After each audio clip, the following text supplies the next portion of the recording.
How you doing, comic book guys and gals of the internet? This is author Joseph coming in with a brand new video today. And today, I've got a special treat for everyone. I've got with me Carlos Farias. He is the founder of Wicked Comics. He has recently published a brand new comic called Clanman that is now available. And I'm now going to pass it off to him after this very first question. But first, little introduction on his part. How you doing, man? How you doing, Joey? Glad to finally, talk to you face to face. I mean, we've been friends for about 2 years, and it's great to finally meet you. Oh yeah, absolutely, absolutely. For everyone who doesn't know, yeah, me and Carlos, we've been talking, for about 2 years. We started talking because I found a lot of interest when I came across his design for his character Clown Man. Like, I saw that he was really putting everything together and really wanting to push this new comic book that he's created. So yeah, could you actually tell us a little bit about about this comic book that you did, and just like how you came up with this character, and and there's all this really awesome stuff that you've been doing with it. Yeah. I would say Clown Man, it started out as a concept. I was thinking about different types of a superhero that would be different. Yeah. Nobody's really done something with a clown. Usually it's like a horror, like a dark kind of thing, but nobody's really done like a hero. And I started brainstorming ideas, and I started drawing out some different concepts. And eventually it evolved to how you see the character now. And I would say that took about a good about 2 years to finally get the design for it. Oh yeah, definitely. I mean, being a creator myself and writing my own book series and coming up with characters, I know it takes a lot of time and a lot of you got to come up with that base idea, then you just kind of got to sketch it down, then it's just constant just redoing it over and over and over again. And I'll tell you one thing I really liked about Clown Man, just as a concept in himself, is just like you said, when it comes to clowns, when you think superhero, that's not the first thing that would pop into somebody's head. Clowns are usually in the comic book world, like you said, they're reserved for horror, or they are reserved specifically on villain status.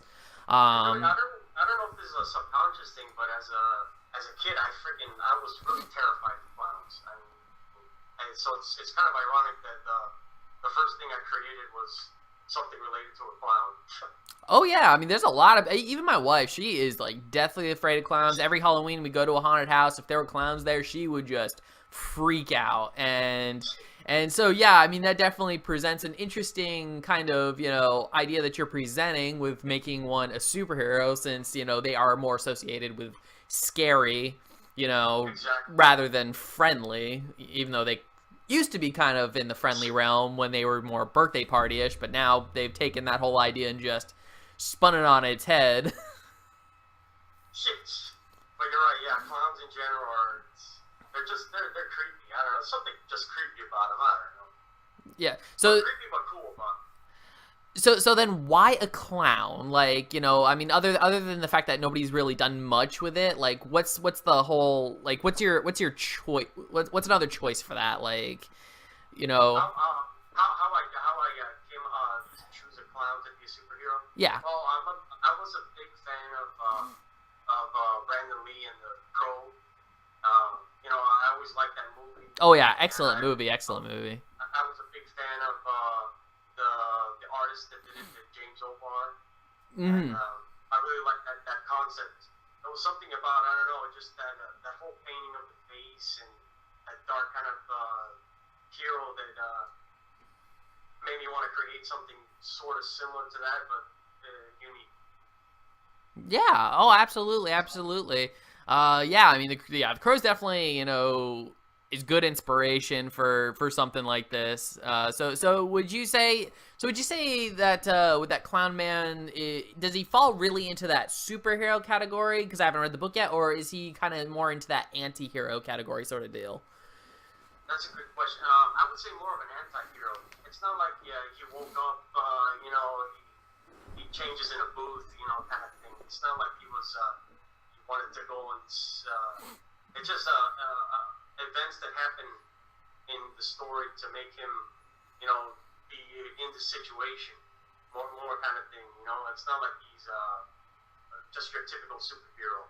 I would say more anti-hero than anything else. Yeah, so he's not afraid to gun people down. Like he definitely he kills. No, absolutely not. It's not like he has he pardons people. If he gets in the situation, he just takes people out, kind of thing. Okay, cool. So then, like, but he does it with a smile on his face, though. Oh, always with yeah, no, that's your tagline, right? Don't forget to smile. Actually, I see that on your shirt right now, which is really cool. Yeah.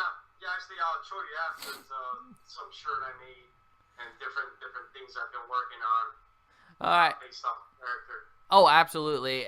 So, how long would you say from concept to actual creation did it take you to create this entire comic book?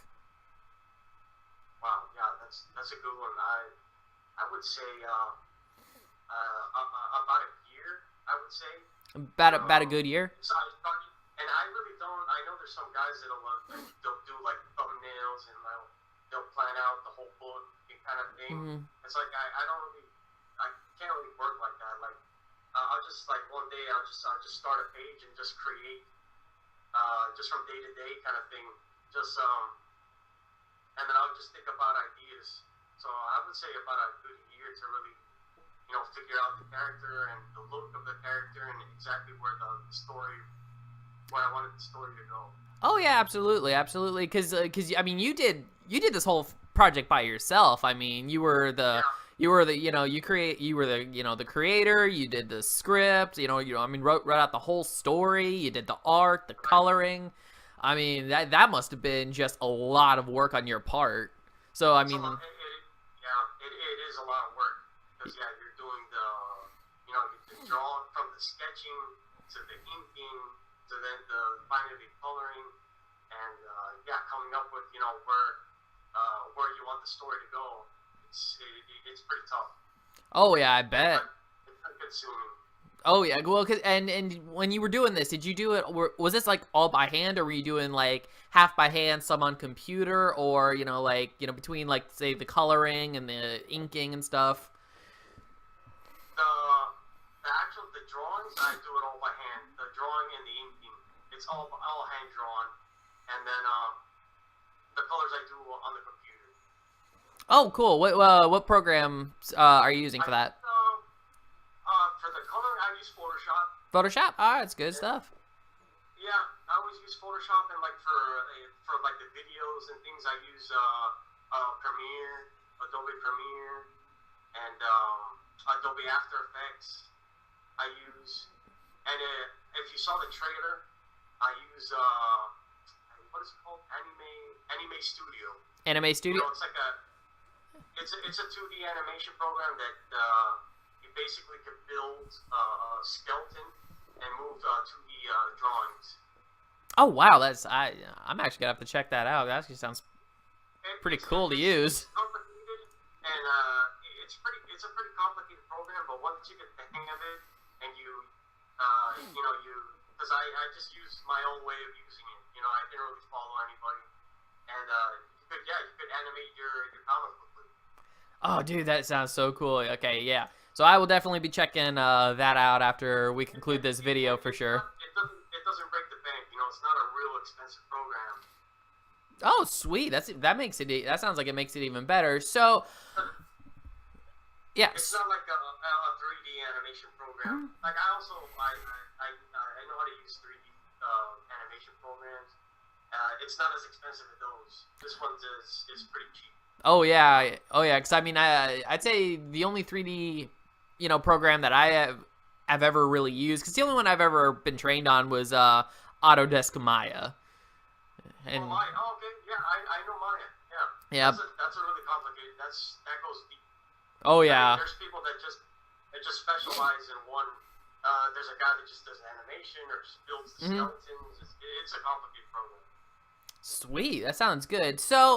Um, so now I want to ask you, how did you get into wanting to, make comic books? Like, how did that come about? I mean, I mean, this isn't just, a single one-shot issue. This is going to be a series. You have your own banner, Wicked Comics, copyrighted, trademarked, all that fun stuff.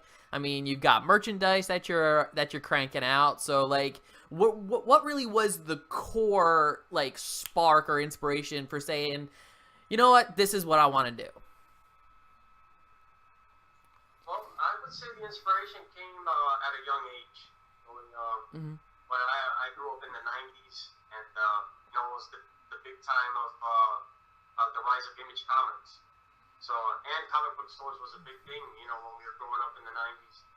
And every day after school, I would go and to the local comic book store, and I would see all the different artwork and all the different characters, and I think that's what got me into it. Oh wow, yeah, I'd agree. Like Image Comics was, some of the first comics I really ever got into, like Shadowhawk and stuff like that. Big fan of Shadowhawk. She's great. And the big guys, Jim Lee, McFarlane. Yeah, Eric Larson and all those guys. That's another good one, Larson. I think what he would do, Savage Dragon. Yeah, he was. Those were I would say the guys that more or less got me into it. Oh yeah, because like one of the biggest things that I always loved about the idea of Image Comics is when you really get down to it, it really is, or at least at the time was an independent company. It was the whole creator-owned thing. People kind of just came together, made their ideas, and it almost is in a way, or at the time, it was almost self-publishing. In a way, and now it's just kind of like you're following in those same footsteps with creating your own company, and and there's other characters following behind Clown Man, because you got another character coming out by the name of Kill Switch. That's your next book, right? That's the next one I plan on releasing. Okay. That's about I'd say good, like 2 months away. It's getting pretty close to the last stages, so you're gonna see that one next. Oh yeah, definitely excited for that, because I mean, Kill Switch also looks like a great character. So could you tell us a little bit more about him too? Sure. Yeah, Kill Switch is a story about it's about a criminal called Mark Roberts, and he's he's done all these bad things, and he's finally in the world that he's in, he's not going to get any more chances, so he gets put in this program to develop the perfect kill agent. And they implanted him a kill switch device. It's a special device that when it's activated, you get all these hyper senses. So and he could control it, but he can't control it. He kind of but he can monitor it. He has like a kind of watch kind of right. thing. So when it is activated, he can monitor it. How. And when he's in that mode, I mean, he's his ultimate killer. Oh wow, that sounds like an amazing idea right there. And like just in design, Kill Switch looks great. So in the story, you're gonna see other people that were created in similar programs that are going after Kill Switch. So they're kind of like the same kind of breed, but different. So is Kill Switch kind of like on is it gonna be like a story where he's kind of like on the run from this government that created him, or is he carrying out missions for them? I could say that in the first few issues he's kind of trying to find out like what the program created him kind of thing, because he doesn't really have a lot of recollection of what happened to him. Oh wow, that sounds really interesting. Definitely can't wait to get my hands on that issue when it comes out. So let's rewind a little back towards Clown Man. So what's his story? Of Clown Man? Yeah. Well, Clown Man, he's a circus performer, and he's part of this circus act, and it's a traveling circus, and they come into this cursed city called the Dark City, and it's basically a city that's run by this this big shot caller called La Muerte. In Spanish, it's called the Death, and he's the big shot caller of the city, and he has a drug cartel called Los Muertos, which are the dead, and they're also they're cartel members, but they're dead spirits.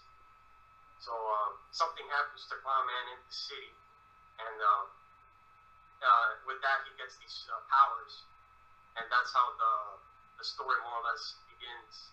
And he does have, it's not like the Joker that has no powers. He actually has a variety of powers from he messes with your mind. And he's also good with guns and knives kind of thing. So he has a lot of different elements to him. Oh wow, that sounds really really cool. So he sounds definitely like a very complex character for sure. He's definitely like a one-dimensional. I'm just gonna go fight crime and kind of thing.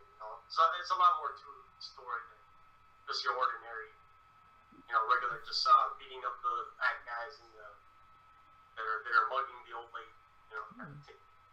Oh gosh. Yeah, I know, because I know my copy's in the mail right now. I'm definitely looking forward to it. Actually, I just checked the shipping today.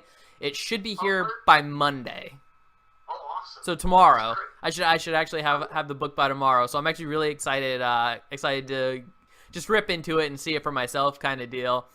Cool.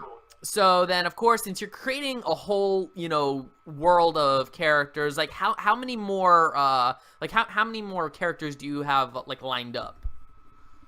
Lined up, created right now. Like I checked the list today. It's about 120 different characters.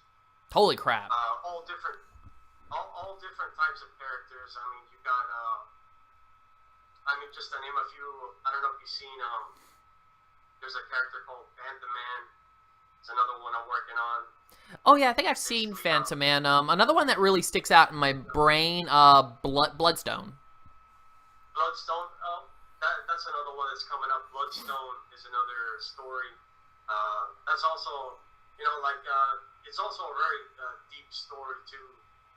Bloodstone is about this assassin called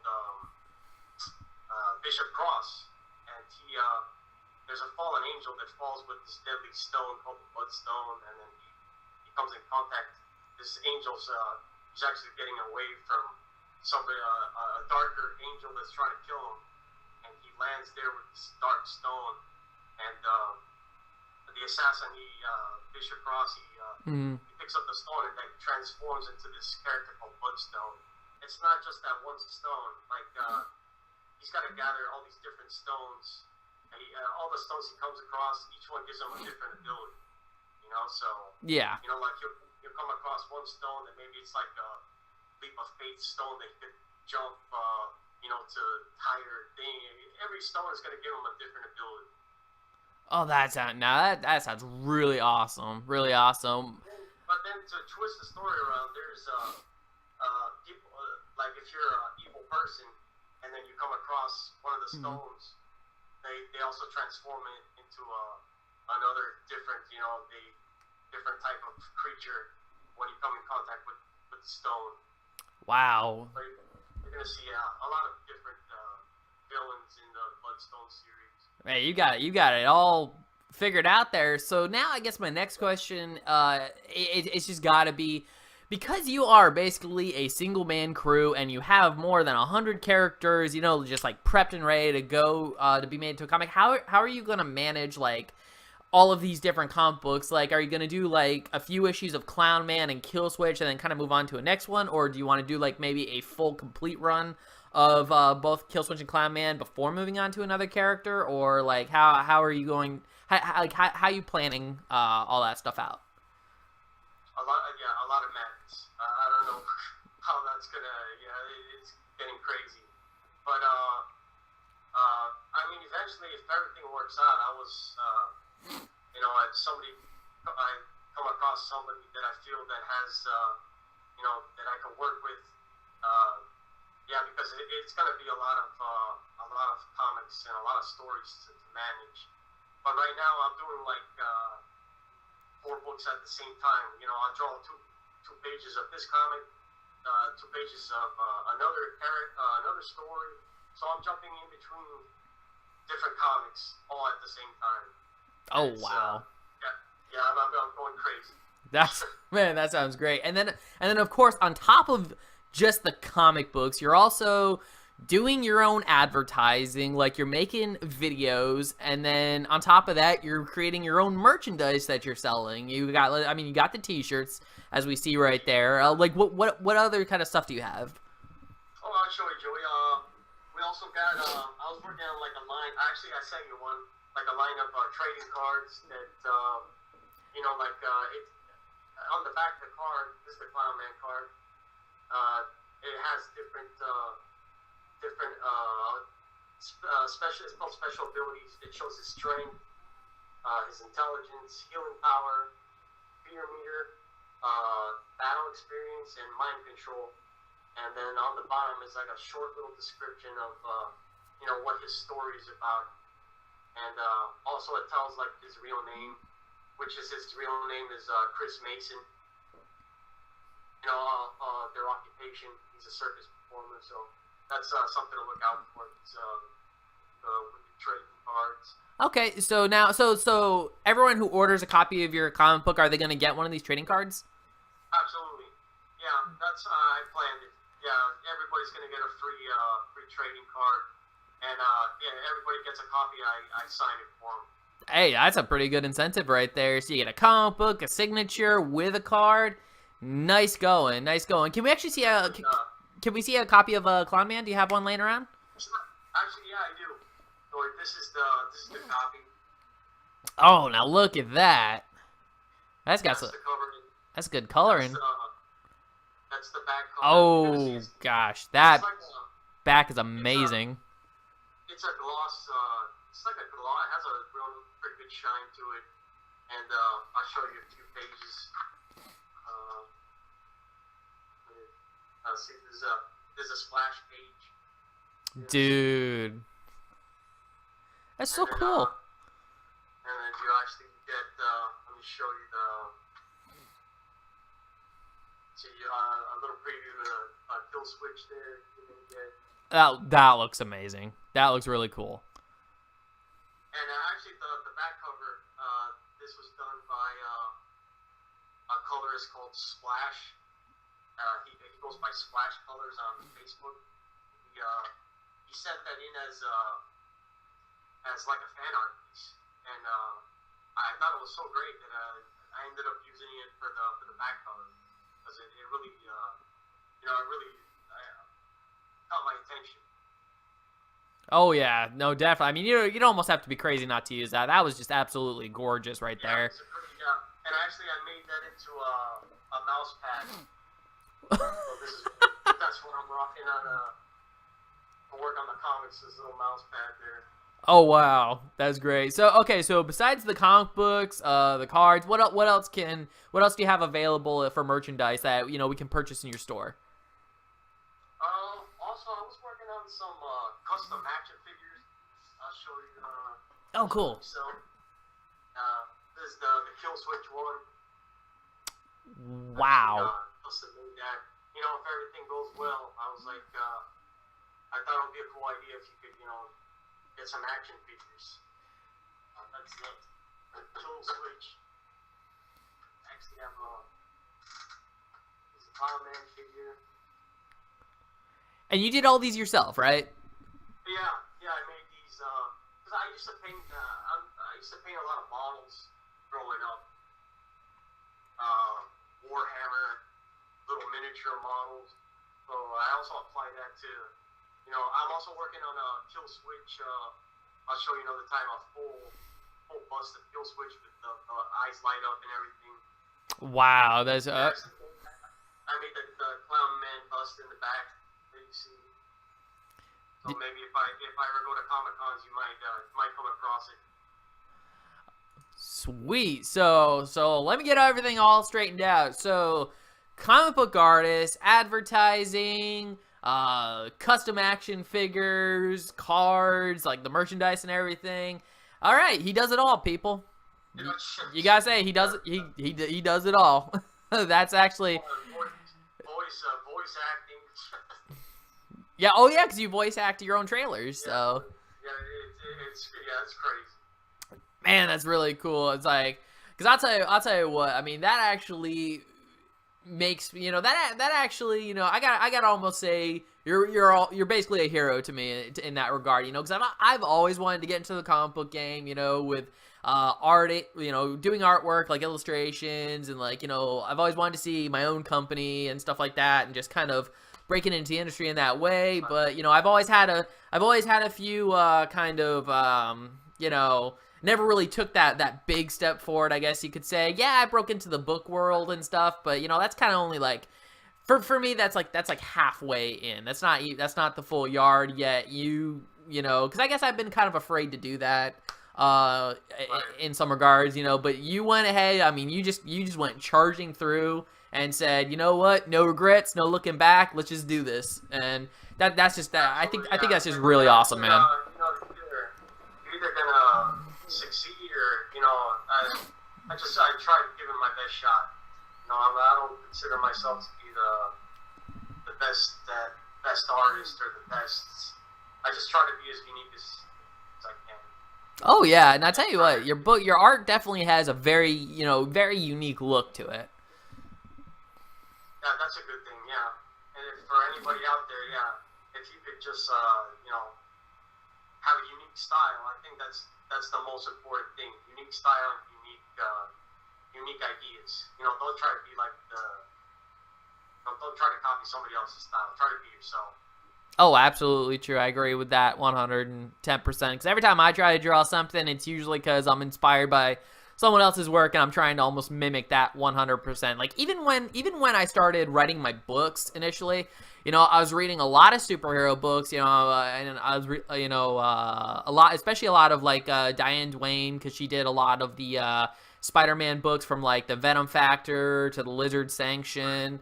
And I was trying to copy that style a little bit, and and then it really took me a few good tries. Like I tell you, even if you read my books from the 1st to the 5th, you will see that there's definitely a change in voice. There's a change in, because the style is definitely becoming a lot more, natural, I guess you could say. Because when you do try to copy, someone else's work, even if you're trying to kind of saying, hey, I want to be like you, there's definitely less authenticity there. So, once you find your stride and you find your voice or your art style and stuff, that there's nothing better than that, I would say. Absolutely. And it's hard to, I can understand it. A lot of times it's hard to come up with your own style.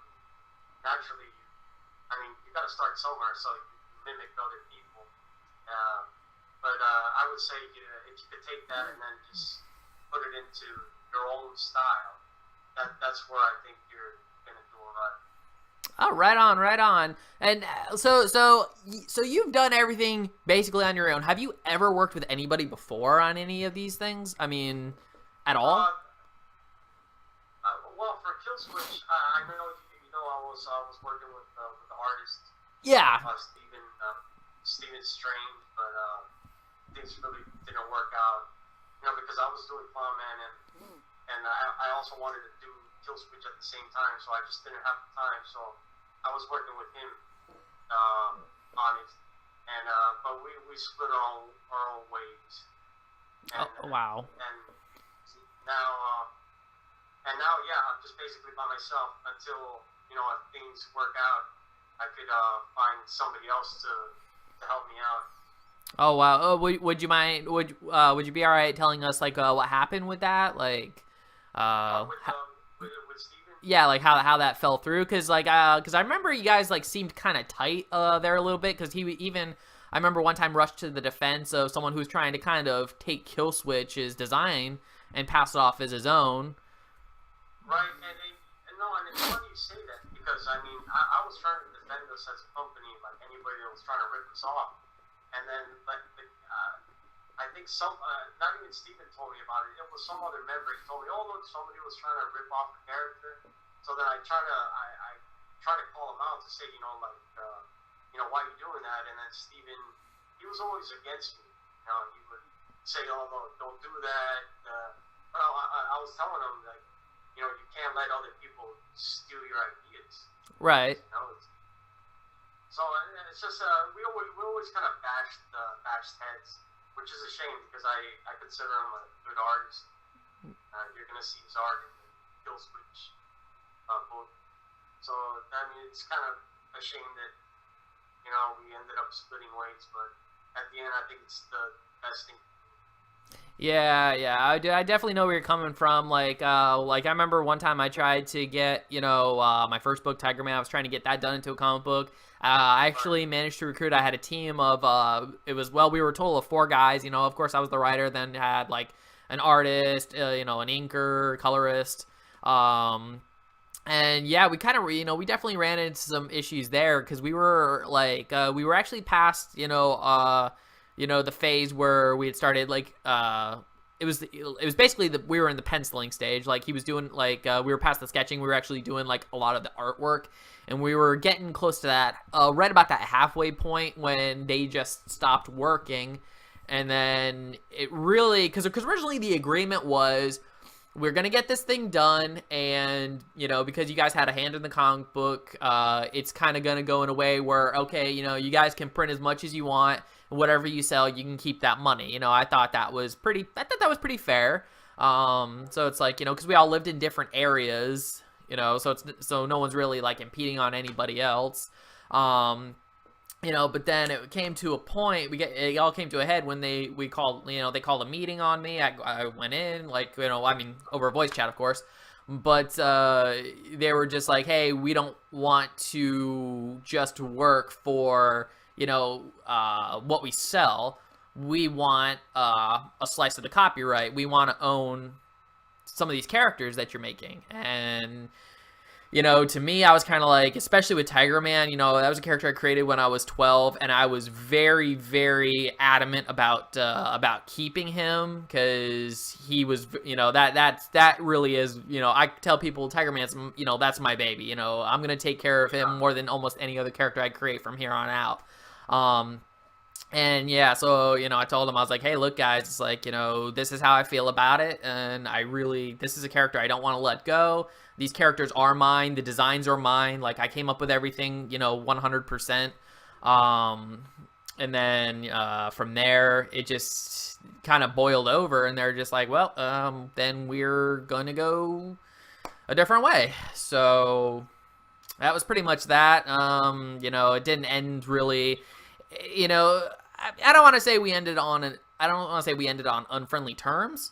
But we definitely haven't spoken since that happened, and I was a little, and I was a little saddened by that because, I was like, oh man, I was finally gonna get to see a comic book with my name on it, but unfortunately, it didn't happen. I remember, I think we actually met over Tiger Man 2. I remember I saw some of that illustration of Tiger Man. It's really unique. Oh, on the first book. Yeah. Carlos, he does really good work. Carlos Vias. I've had him for years now. I mean, he's done all my book covers. He's phenomenal. I love his stuff. Really cool. Almost photorealistic. Oh yeah, he definitely has a very unique art style. And I was always just kind of really happy to have him on, especially because he was actually a very affordable artist for sure. And he, and I have him do front and back of my books, and because I think it was on Tiger Man where we started trading. Because I think I was on your page. I was looking at Clown Man, and then I was kind of just sort of like, I think I just dropped a picture of Tiger Man saying, hey, I kind of do this stuff too. Yeah. And then we just kind of started talking from there. That's right, yeah. I remember, I was over some Clown Man posts. You were asking me, what is this all about, kind of thing, and I explained to you, and then I saw Tiger Man. Yeah. Because when I came onto your page, what I was seeing is, I came onto your page and I was like, okay, I'm looking at a man who's doing what I want to do. So I kind of want to pick your brain about, you know, how you've accomplished what you've accomplished and stuff like that. And I mean, and you know, it doesn't really matter, you know, if you become, I don't think it matters if you become like the biggest selling comic book of all time, or if the comic book really never goes anywhere. It's the fact that you cross the finish line of just creating a comic book and just getting it out there to the public, and, you know, letting everybody decide from there, you know, just letting them, yeah, just letting everyone else decide about it. You know, it's like if they can accept the idea and stuff. I think at the end, that's what it's gonna come down to. It's gonna come down to the fans. Yeah. You know, I could really care less. Like, you know, I told you about the comic book store owners and all that stuff. I mean, that they don't really want to, you know, see the comic. I mean, it doesn't really matter. It's the fans that are going to decide down the line if it's going to be successful or not. Oh, absolutely. Just put the ideas out there, and if it's meant to happen, it's meant to happen. That's how I see it. I agree. So, you know, I guess essentially the message is, don't give up, right? You'd agree to that? Yeah. I would say, yeah. You gotta, in this field, you gotta be consistent. You know, there's so many people creating. I mean, how many comic books are out there? I mean, it's infinite. You know, so to really make you know, to really capture people's attention is very difficult. You know, in a time now that like everything is done. Oh yeah, that's very true. And just staying original in this time frame is just so difficult, because like even as I release my books, you know, sometimes people point out like, hey, this guy's kind of like this guy, this guy's kind of like this guy, you know. I guess an example I'll use is my second character, Exile, because he's got that whole Archer thing going about him. Someone's like, oh, that's just like Green Arrow and Hawkeye, and I was like, what? And I say, well, Green Arrow's just like Robin Hood, you know, and kind of stuff like that. I mean, everybody got inspiration from something, you know. If it's not, or Robin Hood is Green Arrow. I even heard that the original creator of Batman, he stole off Zorro. So yeah, well, I mean that's even kind of part of Batman's origin story too. Like his dad took him to see the Mark of Zorro in the original concept. Right. Yeah. So I mean, it's for somebody to say like they just created out of the air. I don't believe in it, because you gotta get inspiration from somewhere. Exactly. You know, you just see something that you like, and you're like, okay, I like that. I want to do something kind of similar. You know, but I can still spin it and do something new with it. Exactly, yeah. And I think that's the only thing you can do nowadays, because it's not like, I mean, try to create like an animal character. You know, everything's done. Oh, you know, to death. Insect character, insects, I mean, you name it, it's been done. Oh, yeah. So it's really hard to do something totally original nowadays. 110% agree with you there, man. So it must have been nice during the golden age, you know, that nothing has been done. You have a huge oh yeah. I mean, we've even had some really obscure type of characters. I mean, even back when the whole superhero boom, you know, you would see weird things like what was that one, Bullet Man. There was a Bullet Man at one point, and I was just like, what the crap? So people were just anything just add man to it and just creepy. Yep. That was essentially it. That was essentially it. So, oh man. So I feel pretty good about this right now. So is there any kind of last minute stuff you kind of want to throw at everyone? Some last minute words? Oh, sure, Joey. I'd just like to say, you know, first, you know, thanks to finally meeting you, Joey, and just thank everybody that's you know, at least checked out you know, the company and some of the comics I've been trying to get out there. You know, without the fans and the people's support, I mean, I wouldn't be anywhere. You know, so it's really the fans that are the ones that I'm thankful for more than anything. Oh yeah, and you know, and I gotta say, yeah, I agree. It was definitely nice to finally get to sit down and talk with you after, you know, so many years of just, you know, freaking on Facebook and stuff like that. And yeah, and I really thank you for, sitting down with me, doing this interview.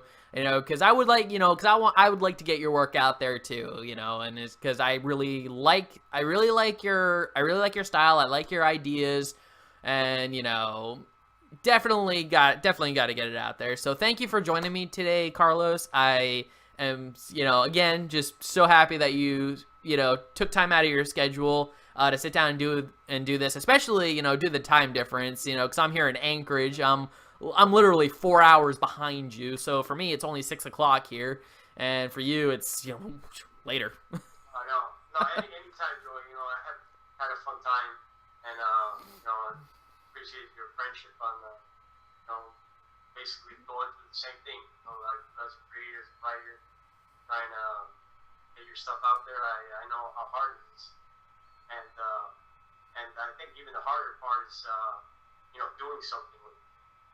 Creating is, it's not the hardest, it's not the easiest, but trying to do something with work is the hardest part. Oh, right on, right on. So, with that, I'm going to go ahead and close this thing out. And if anybody wants to check out Carlos's stuff, I'm going to leave links in the description down below to his comic book Clown Man, his merchandise page, his Facebook, all that fun stuff. So if you want to check anything of that out, go ahead, get involved, support, because, I feel like it's good to support the indie people. And, as always, if you like this video, please do like, share, and subscribe for more content. Ring that notification bell so that you get updates whenever I upload a new video. And as always, you can look in the links in the description down below to get access to my Facebook, my website, my Twitter, and much more. Alright, everyone, take care and have a great day. Bye. See you later, man.